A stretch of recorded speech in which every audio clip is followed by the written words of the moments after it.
bienvenue à ce nouveau numéro de Destiny Camp Insight. Pour la première fois d'ailleurs, nous vous emmenons dans les coulisses du Destiny Camp pour cette magnifique 7e édition. Et sur notre plateau, j'ai un invité de marque de choix qui, depuis le Destiny Camp 2 en 2021, c'était le Destiny Camp de Dr Valentin, oui.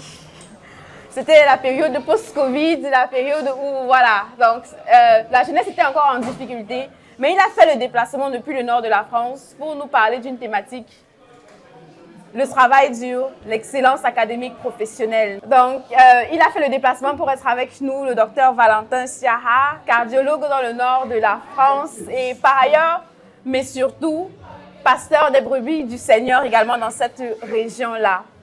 Tu nous as parlé depuis lors du travail dur de l'excellence dans les études et dans la carrière professionnelle. C'était quoi ton fardeau? Pourquoi est-ce que cette thématique est si importante à tes yeux? Tout d'abord parce que, en tant qu'enfant de Dieu, nous appartenons à un Dieu avec tout ce que nous sommes, Oui. avec tout ce que nous faisons, avec tout ce que nous avons. Et lorsqu'on devient enfant de Dieu, on doit faire toutes choses pour le Seigneur. Et ce qui est fait pour le Seigneur, mes études, mon travail professionnel, mes entreprises, je dois donner, offrir à Dieu le meilleur de ce que je peux offrir à Dieu. Donc par conséquent, l'enfant de Dieu ne peut pas donner à Dieu moins que l'excellence, Oui. la meilleure chose qu'il peut produire. Le meilleur de lui-même. Le meilleur de lui-même. Donc l'excellence n'est pas un choix, c'est une obligation pour tout enfant de Dieu qui veut glorifier son Père. Donc en venant à Destiny Camp, Oui. j'avais été impacté au préalable par des hommes et surtout par un homme, le frère Isaac, qui par ses enseignements et l'entretien que j'avais eu avec lui il y a quelques années, a complètement bouleversé ma carrière à la fois étudiantine et professionnelle par la suite. Donc je me devais le devoir de partager avec les autres ce que j'avais reçu de lui. Donc l'ayant connu, ayant fait quelques progrès dans ce domaine, je me suis dit, Valentin, tu peux être si égoïste. Et on se doit, vis-à-vis de la génération future, Oui. actuelle, de leur communiquer ce que nous avons reçu de nos pères. Donc mon devoir, c'était de venir continuer de propager ce message que j'avais reçu au préalable. Nous bénissons le Seigneur pour cela. En parlant avec plusieurs qui ont été au camp, on remarque vraiment que ça a eu un impact sur leurs études. Plusieurs ont terminé leurs études. Pour dire, moi-même aussi, j'ai été encouragée à cette période-là à pouvoir presser de l'avant dans mes études et à trouver un emploi par la suite. Mais aujourd'hui, nous sommes dans une génération où, en Allemagne, par exemple, on parle de la semaine à 4 jours. On parle de travailler à 100% à la maison. J'ai des connaissances qui refusent des contrats si elles ne peuvent pas travailler en télétravail à 100%.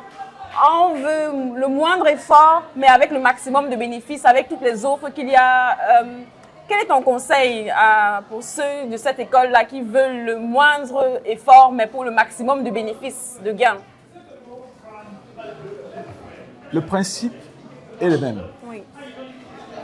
C'est le principe directeur de nos vies. Nous devons travailler toujours pas ayant l'employeur humain comme notre chef, Oui. mais ayant en pensée que nous travaillons pour le Seigneur. Le Seigneur est le vrai rémunérateur.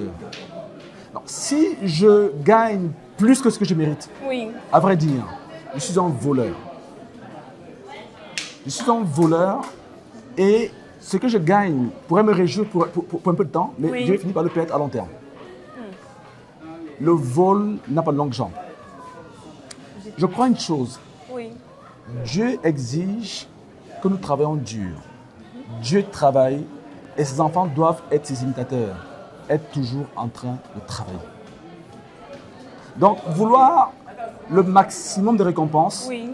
pour le moindre effort et surtout pour le refus de travailler, c'est pas honnête.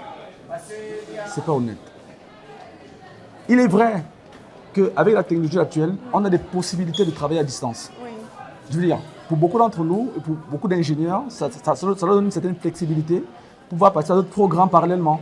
Oui. Mais pour qu'ils fassent leur travail, correctement. correctement. Oui. C'est-à-dire que la tâche qui leur est assignée soit complètement remplie. Oui, que leur employeur soit satisfait de leur C'est performance. l'essentiel. C'est essentiel. Mais quant à aller en vacances pour ne rien faire, dormir, on ne fera pas ça. L'enfant de Dieu voudra glorifier le Seigneur. Ce n'est pas le regard de l'employeur qui compte.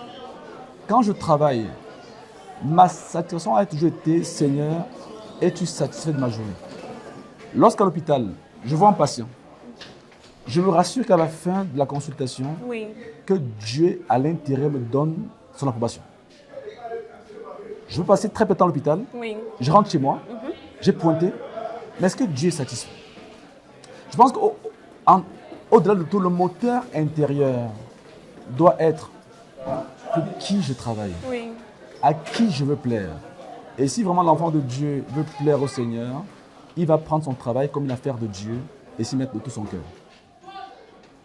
Merci beaucoup, docteur Valentin, pour ces réponses. Je pense que plusieurs parmi nous seront bénis par ces extraits. Nous te remercions pour ton temps, ton précieux temps. C'est un plaisir. Donc, au plaisir de te revoir bientôt Bien sûr. en Allemagne pour un autre Destiny Camp ou même alors au Portugal où tu as l'habitude souvent aussi d'aller au Destiny Camp là-bas. Oui. Donc, nous te souhaitons une bonne continuation de ton séjour ici en Allemagne et bon retour chez toi dans le monde. C'est moi qui vous remercie parce que c'est également une opportunité de servir le Seigneur. Je ne viens pas là parce que je suis un expert. Oui. Vraiment, je viens comme un serviteur. Donc, venir en Allemagne a vraiment été pour moi l'opportunité de me découvrir moi aussi. De savoir que je peux être utile auprès des jeunes. Et pour moi, c'est une aubaine. Donc, chaque fois que je suis invité, je viens avec un sens de privilège. Donc, c'est moi qui suis privilégié. Merci à vous. Gloire à Dieu, merci beaucoup. Merci.